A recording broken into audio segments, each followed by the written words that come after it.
তিনজন মানুষের সাথে কখনো আপনি আপনার জীবনের গোপন কথাগুলো শেয়ার করবেন না। আমার কথা না, শেখ সাদী রহিমাহুল্লাহর কথা। এক নাম্বার, আপনার স্ত্রীর কাছে আপনার একান্ত বা গোপন সিক্রেট কোনো বিষয় যেটা জানলে স্ত্রী আপনার উপরে চড়াও হবে, এরকম কোনো গোপন কথা বলতে যাবেন না।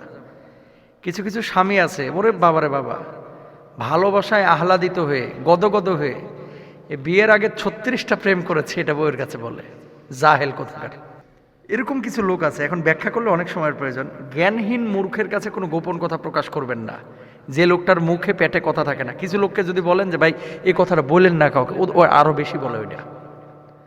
তাহলে এরকম কোনো লোকের কাছে গোপন কথা বলা যাবে না। 2 নাম্বার গেল। 3 নাম্বার, আপনার শত্রুর কাছে আপনার দুর্বল পয়েন্ট বা গোপন পয়েন্টটা কখনো প্রকাশ করবেন না। সুযোগ বুঝে ওই জায়গাটাতেই ছোবলটা মারবে। বুঝেন নাই? আপনার শত্রুর কাছে কোনো গোপন কথা যেটা আপনার দুর্বল পয়েন্ট, এটা কখনো প্রকাশ করবেন না।